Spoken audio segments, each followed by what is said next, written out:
Muy buenas noches con todos los estudiantes que ya se van conectando a la presente reunión. Vamos a dar por inicio con nuestra clase del día de hoy, chicos. Dentro de la presente clase, nosotros vamos a seguir detallando la temática que tiene un referente importante dentro del área de la colonización. Nosotros, si bien es cierto, hemos venido estudiando un conjunto de hechos, hemos venido desarrollando un conjunto de elementos sumamente relevantes y sumamente importantes de lo que tiene que ver con la época colonial. Todo parte desde el momento en el cual nacen las primeras poblaciones, nacen las primeras civilizaciones, los primeros elementos conocidos como parte de una primera sociedad.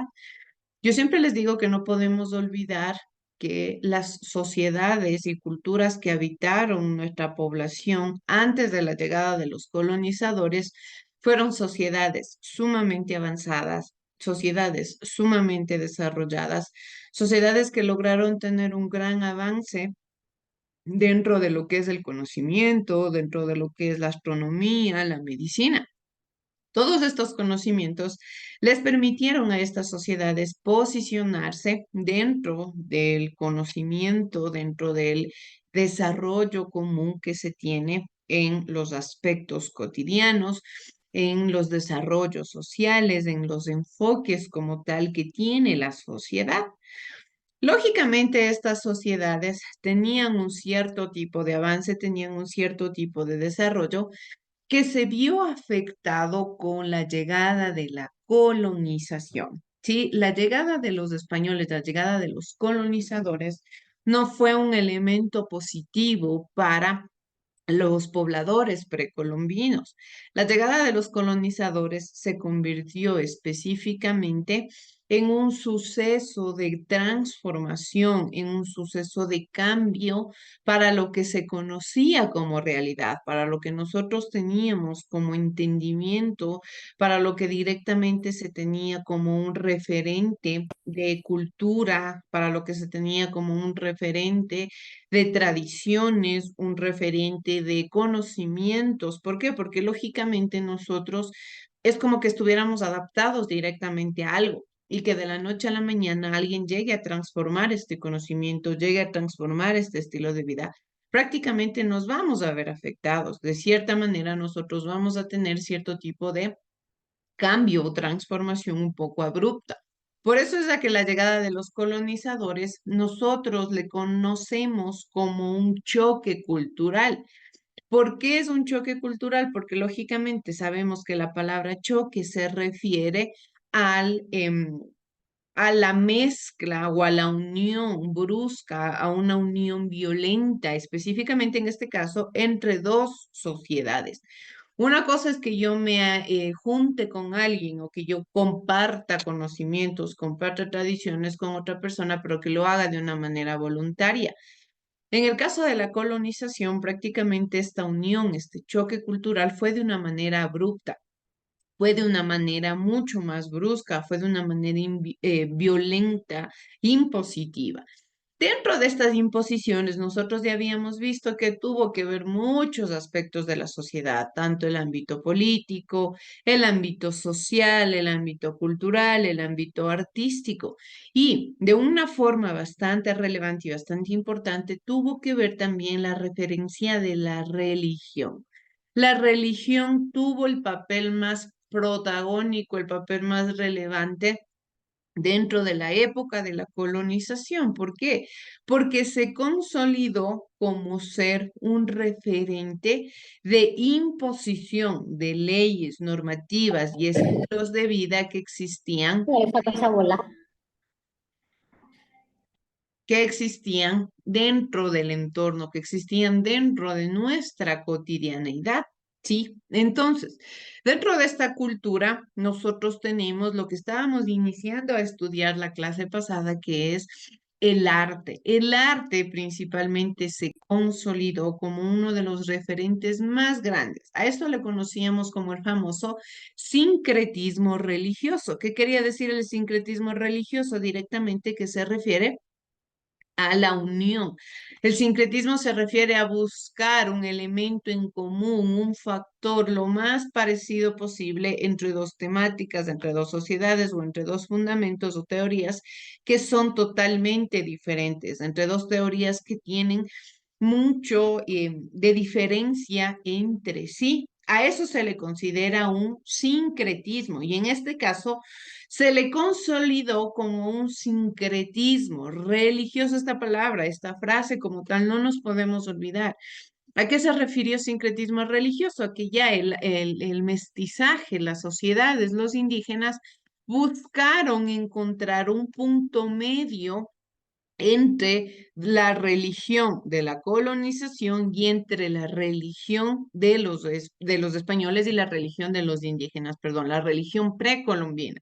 Como tal, recordemos, antes de la llegada de la colonización existía el politeísmo, la adoración a los astros, a las estrellas, a eso es a lo que se refería directamente el politeísmo. Por otro lado, teníamos a la religión europea, la que llegó con la colonización, donde ya se hablaban de dioses, se hablaban de santos, de imágenes. Entonces, como eran dos puntos de vista totalmente diferentes, eran dos perspectivas de cierta manera vistas desde un elemento diferente, se busca tener un punto medio que es el arte mestizo. ¿Sí? El arte mestizo es el que procuró identificar algo que tengan en común.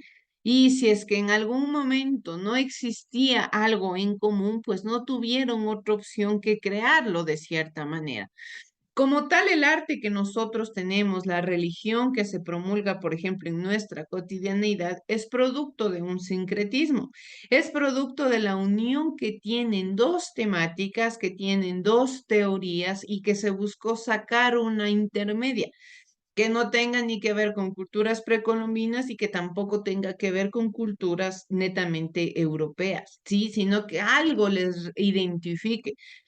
Como tal se buscaba que los mestizos se identifiquen dentro de la cotidianeidad como un elemento propio. Si querían sentirse parte de algo, quizá ya no eran como tal precolombinos, porque recordemos que con la llegada de la colonización, la mayoría de los pobladores nativos fallecieron por enfermedades, por explotaciones laborales. Sí, con estas muertes, lógicamente, ya las personas que iban quedando eran producto del mestizaje, producto de la mezcla de etnias, producto de la mezcla de tradiciones. En este caso también se buscó tener un arte, se buscó tener un elemento que consolide y procure tener cierto tipo de elementos y referentes. Es así que aparece la función evangelizadora del arte colonial. El arte sirvió para el propósito colonial de imposición de la cultura europea en América. Una vez iniciada la ocupación de América, los españoles empezaron un proceso sistemático de evangelización y extirpación de idolatrías. Todas estas extirpaciones consistían en la supresión de toda manifestación artística y religiosa prehispánica y su sustitución por el cristianismo. Con el patronato regio como contexto legal, las órdenes religiosas, franciscanos, dominicos y agustinos, construyeron catedrales, templos, capillas y conventos para poder impulsar la cristianización. Dentro de estos edificios, que por sí solos representan una manifestación artística, arquitectónica, se desarrollaron también la pintura y la escultura coloniales de carácter religioso. Cada obra de arte tenía función pedagógica, religiosa y generalmente versaba sobre episodios de la Biblia, advocaciones de la Virgen y de los santos, ¿sí? Esto se veía también reflejado dentro de la arquitectura y dentro de la escultura, ¿sí? Para continuar con nuestra temática, quiero que por favor tomemos en cuenta el siguiente video que nos habla sobre cómo se desarrolló el arte colonial. ¿Sí? Vamos a tomar atención, chicos, por favor.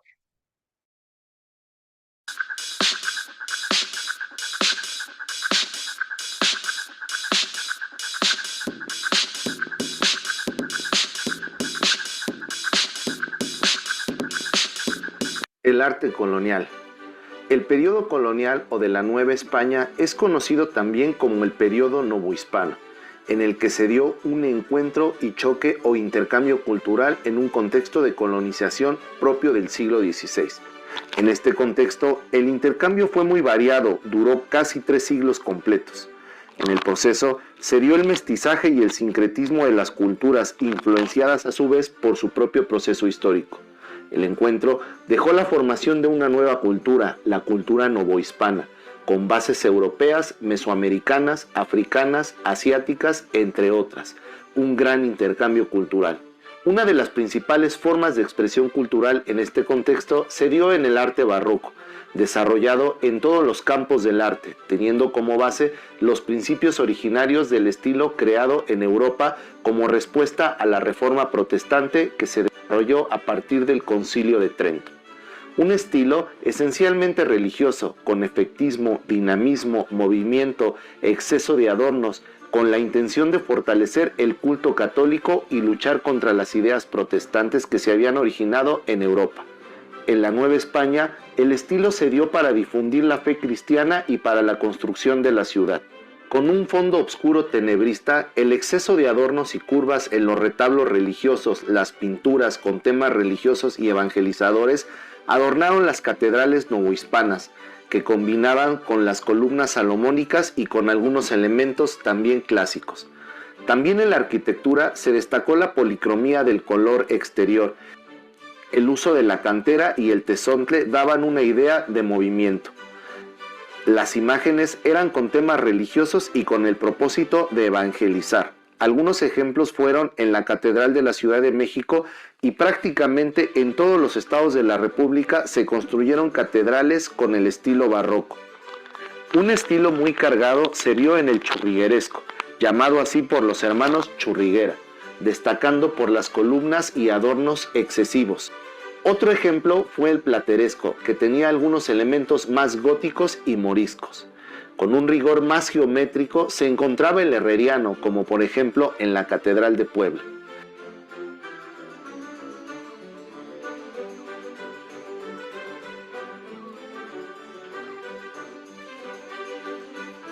En la literatura se destacó la aportación y genialidad de Sor Juana Inés de la Cruz, que desarrolló el conocimiento, las letras, las artes y las ciencias, con una postura social revolucionaria.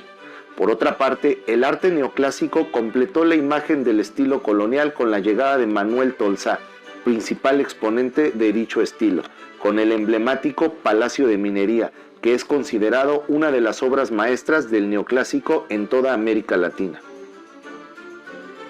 En el contexto de las reformas borbónicas y la expulsión de los jesuitas, el arte fue cambiando en la colonia con una expresión más enfocada al neoclásico, un arte más geométrico y racional.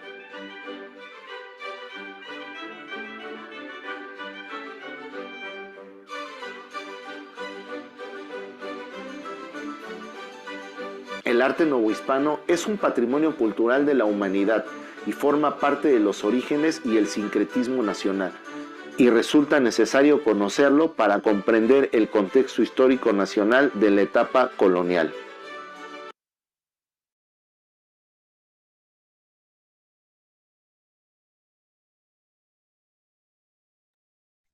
Bien, entonces, ¿qué es lo que comprendemos? Que directamente el arte se consolidó como un elemento de conexión, una conexión entre los sustentos, entre los conocimientos de la colonia de Europa y ya de las sociedades que habitaron anteriormente en el territorio americano. Es así que ya prácticamente el tipo de escultura, el tipo de estructura, el tipo de arquitectura se vio directamente referenciado y directamente estructurado en la forma y en las capacidades con las cuales estaban directamente creados y directamente enfocados al conocimiento de la sociedad actual. ¿Sí? Es así que dentro de la escultura nos dice que las esculturas en la colonia tuvieron como finalidad decorar los templos, como nos mencionaba en el video, enseñar la fe y mantener la devoción. Esta palabra era fundamental. la devoción. Si es que uno no le tiene devoción a la religión, a algún santo o algún elemento de la sociedad o algún elemento en el que se quiera creer, créanme que no va a tener impacto en la persona. Para que alguna situación le haga efecto, sea religiosa, mitológica, de energías, de lo que sea en la persona, para que le haga efecto, directamente tiene que existir la devoción. Yo soy devota de Jesús, ¿ya? ¿Por qué creo en Jesús? Porque prácticamente considero que es verdad lo que se ha promulgado en la Biblia, lo que la religión dice. Hay gente que, por ejemplo, es devoto de la Virgen, no sé, de Guadalupe. ¿Ya? ¿Por qué lo hace? Porque quizás mencionan haber tenido algún milagro de parte de esta deidad. Principalmente la devoción es parte de la conexión que existe entre la religión y la persona. Si es que no existe devoción, si es que no existe fe, lógicamente no existe absolutamente nada. ¿Por qué? Porque no existe la conexión. Prácticamente, por ejemplo, cuando nosotros tenemos una pareja, ¿por qué tenemos contacto con la pareja? Porque estamos junto a esa pareja, porque existe amor, existe comprensión, existe conexión. Ese es el lazo que une y lo mismo funciona con la religión. Por eso es que se empeñó tanto la colonia en promulgar la devoción, en promulgar la evangelización de los indígenas. ¿Por qué? Porque querían que sea tarde, temprano o a la fuerza, de cierta manera, se sustente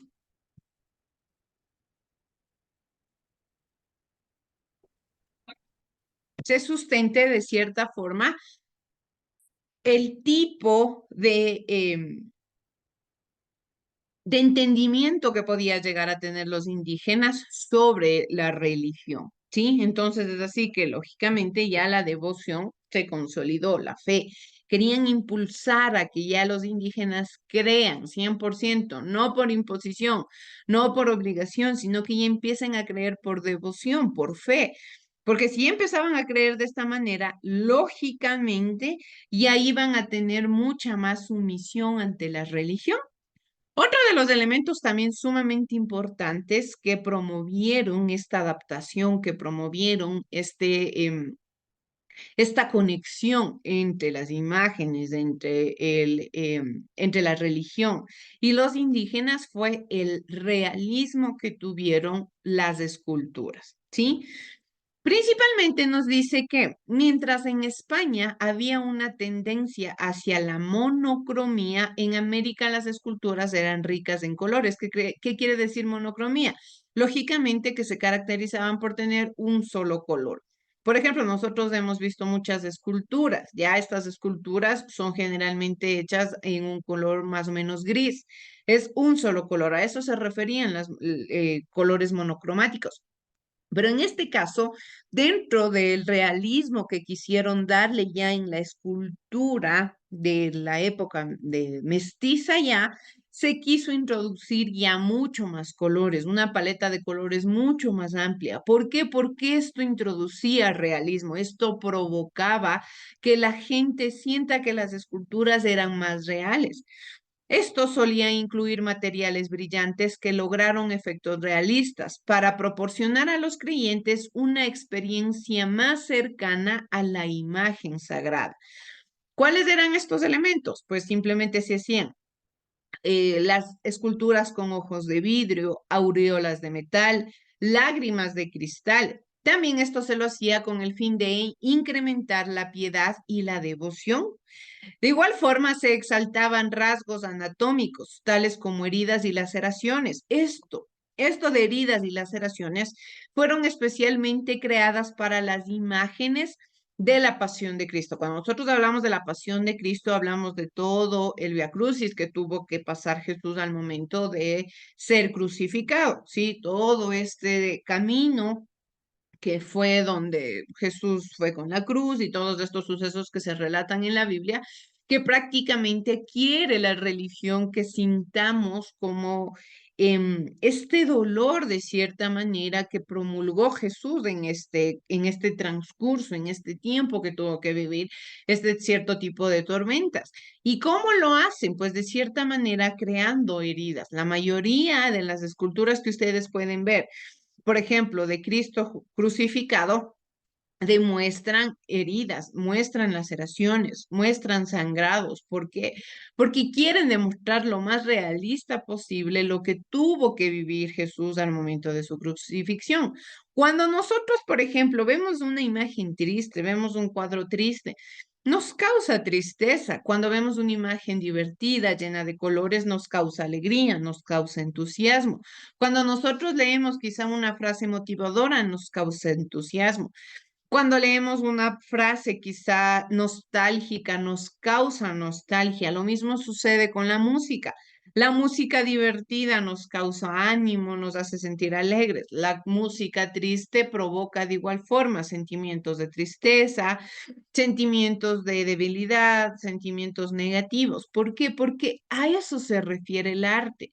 El arte busca causar sentimentalismo en las personas, que las personas sientan lo que el escultor, lo que el artista, lo que el pintor quiere que sintamos. Si eso se consigue en la población, prácticamente el escultor, el pintor, el artista como tal, ha logrado su cometido. Si es que yo veo una imagen no me causa nada, pues prácticamente no se está buscando su cometido, pero por otro lado también, por ejemplo, hay gente que se ha dedicado mucho al estudio y análisis de obras artísticas. Y esto lo ha hecho con la funcionalidad de encontrar un realismo, de encontrar una conexión, de encontrar de cierta manera un elemento fundamental dentro del ser humano, encontrar lo que el ser humano quiere oír, lo que el ser humano quiere ver, lo que el ser humano quiere escuchar. En este caso también, lógicamente, con el fin de incrementar la piedad y la devoción, se exaltaban las heridas. De igual manera, la Iglesia, a través de los concilios, estableció normas para los escultores. Por ejemplo, las imágenes debían ser estrictamente de los personajes sagrados y no de símbolos o fetiches, porque se quería evitar la idolatría. ¿Qué quiere decir idolatría? Pues adorar a deidades, adorar a dioses que sean totalmente diferentes a los que promulga la Iglesia Católica, ¿sí? En este caso, recordemos que nosotros veníamos de una sociedad que era politeísta, de una sociedad que lógicamente adoraba a todo menos a un Jesús, menos a un Dios, menos a una santidad como tal, como la que se está promulgando en la época. Entonces, se quería erradicar todo este tipo de pensamiento, se quería dejar de lado, no quería que los españoles no querían que exista ni una sola huella de la religión o del tipo de estructura que existía dentro de los pobladores indígenas, y para evitar cualquier peligro, para evitar que quizá alguien vuelva a pensar en una religión diferente, pues se prohibieron fetiches o esculturas artísticas que no tengan que ver con Jesús o las imágenes sagradas, en este caso la Virgen, el Niño Dios, los santos que empezaron también ya a desarrollarse a partir de las enseñanzas de la Biblia. De igual forma, también otro de los referentes fundamentales que tuvo la colonización fue la pintura. Dentro de la didáctica visual utilizada por la Iglesia para adoctrinar a los aborígenes, la pintura tuvo especial importancia, ya que les permitió plasmar episodios completos de la vida de Jesús y de los santos más populares. ¿Sí? Lógicamente, ya cuando nosotros vemos una escultura, principalmente esta escultura refleja la imagen de alguien, refleja la figura de una persona, pero como tal no nos explica mayor cosa. Caso contrario de lo que sucede con la pintura. Al nosotros estudiar la pintura o identificar la pintura, prácticamente podemos identificar sucesos enteros. Se pueden contar historias mediante pinturas, no se necesita siempre las palabras.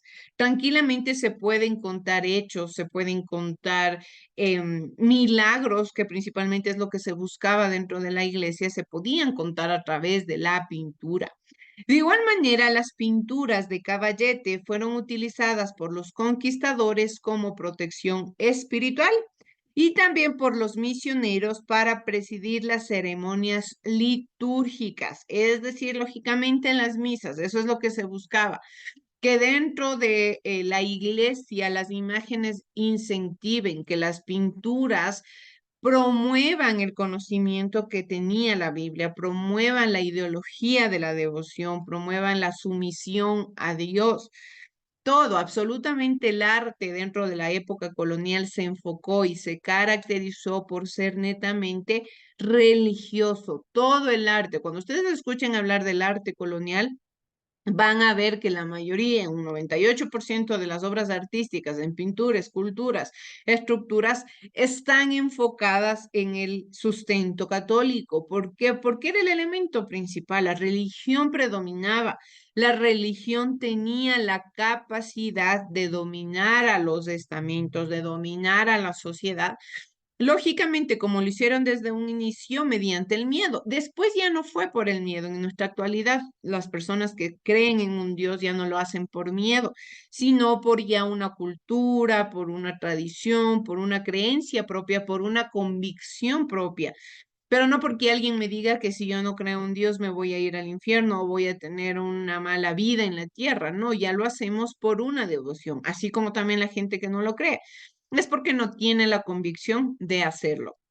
Pero en este tiempo, como todavía la sociedad era un poco tambaleante, la sociedad no tenía un conocimiento centrado, tenía que sí o sí promulgarse una idea 100% religiosa.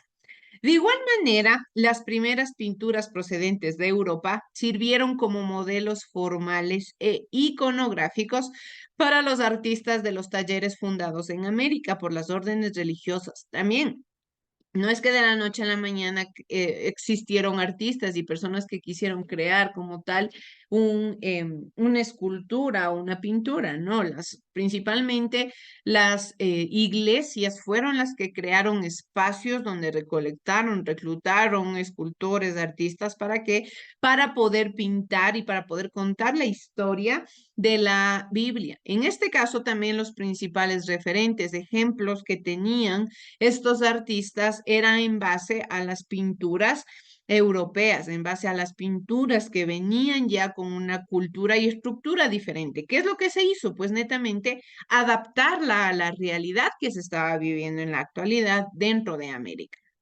De igual forma, las obras también fueron usadas por los misioneros como complemento de la catequesis. Para las obras destinadas a las funciones litúrgicas, había teólogos que monitoreaban la correcta representación pictográfica de los dogmas, cuidando la simbología de los colores y la ambientación de las escenas. Yo les digo, el término teólogo se refiere a una persona que es conocedora, que es especializada en las temáticas religiosas, en todo lo que tiene que ver con la iglesia, en todo lo que tiene que ver con santificaciones, con Dios, con toda la religión. Esa es una persona teóloga. En este caso, no es que tampoco las pinturas se exponían sin pasar por ninguna revisión, tenían que pasar por una revisión teológica en el cual se verificaban que las escenas que se estén narrando estén de acuerdo a lo que la Biblia promueve, que también de cierta manera el mensaje que se esté expresando, los colores que se estén utilizando no estén alejados de la Biblia, no estén alejados del conocimiento que se promulgaba en las misas. ¿Por qué? Porque lógicamente se debían todos manejar con una misma forma de pensamiento. Todos debían desarrollarse con una misma estructura. Sí, todos debían tener el mismo objetivo, no es que Pepito iba a mencionar que Jesús nació en Jerusalén y que Juanito iba en una pintura a decir que nació en Ecuador. No, todos debían manejar una misma conceptualización, todos debían hablar un mismo idioma, de cierta manera, dentro de la religión. Por otro lado, también aparece lo que es el arte barroco. El barroco fue un movimiento cultural que se extendió por Europa desde el siglo XVII hasta mediados del siglo XVIII. Todo esto como respuesta al pluralismo religioso, económico y político. consecuencia de la Reforma Protestante. Sí, que es la Reforma prácticamente, es de este movimiento que apareció después de muchos años de la creación de la Iglesia Católica como un grupo de personas que refutaban las leyes y normativas que la Iglesia Católica promulgaba en la sociedad. Sí, apareció Martín Lutero y dijo que no, que propuso muchas tesis diciendo que la Iglesia estaba haciendo malas cosas, que la Iglesia no estaba hablando de la religión como debería, que se estaba utilizando a la religión de una forma negativa. Entonces aparece lo que es la Reforma Protestante. Esto no es que quiso erradicar la idea del conocimiento de Dios, sino que prácticamente quiso abrirle los ojos a la gente, que no sea tan sumisa y que conozca la verdadera realidad de la religión. En este caso, lógicamente, el barroco es la expresión artística de la contrarreforma, tras la desaparición del universalismo renacentista. ¿Qué quiere decir? La reforma, como aparece en forma protestante de la religión de la iglesia, nuevamente aparece otro movimiento conocido como la contrarreforma, en el cual se le da cierto tipo de beneficio de duda a la reforma, pero también se siguen manteniendo los ideales de la iglesia. Se sigue promulgando que en la sociedad se mantengan los conocimientos religiosos, que no se erradiquen, que la iglesia siga siendo el referente más importante para la sociedad.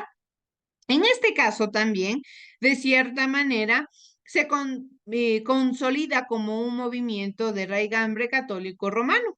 Para recuperar el terreno perdido ante las nuevas corrientes de pensamiento reformistas, tanto las monarquías absolutas como las autoridades religiosas y civiles utilizaron el arte para defender sus intereses y así influir sobre el pueblo. ¿Por qué? Porque con la reforma las personas empezaron quizá a dudar de la iglesia, empezaron a decir quizá lo que nos están obligando a pensar, las leyes que nos están diciendo, el dinero que nos están obligando a tener, quizá no tiene referencia dentro de la iglesia, quizá no es lo que está escrito en la Biblia. Entonces, lógicamente, la iglesia no podía perder fieles. ¿Qué es lo que hizo? Crear arte. De todas las formas, sea de forma directa, de forma indirecta, quería promulgar el conocimiento que la iglesia era el elemento más importante de la sociedad. ¿Cuáles fueron las características del arte barroco? Principalmente tenían un sentido del movimiento, tensión y energía. Tenían fuertes contrastes de luces y sombras que generaban dramatismo. Hablaban de la espiritualidad intensa lograda a través de escenas de éxtasis, martirios y apariciones. De igual forma hablaban sobre el respeto por la perspectiva, las dimensiones y representación correcta de espacios grandes. De igual forma, representaron figuras con personalidad propia y no estereotipadas. Representaban sentimientos, pasiones, estados de ánimos en los rostros de los personajes, el realismo como tal. Y sobre todo hablaban de la intensidad, individualismo, inmediatez y cuidado del detalle. Es decir, procuraron en lo posible que el indígena, que la persona mestiza, que todos los pobladores de la sociedad sigan creyendo en la religión, no cambien su forma de pensamiento, no erradiquen su perspectiva, sino que todo lo contrario, mantengan su ideología 100% centrada en el catolicismo. Es así que dentro de este elemento aparece lo que se le conoce como la famosa escuela quiteña. La escuela quiteña prácticamente fue un suceso de hechos relevantes dentro del arte, especialmente en nuestro país, ¿sí? Ya no solamente hablando de América, no solamente hablando ya de un conjunto de conexiones culturales a través del catolicismo dentro de América, sino ya de una forma, de una perspectiva artística que se dio a partir de nuestro territorio, a partir del Ecuador. Es por esto que quiero que veamos, ya para ir finalizando con nuestra clase, el siguiente video que nos habla sobre el arte colonial expresado en la escuela quiteña. Sí, vamos a ver, chicos, por favor.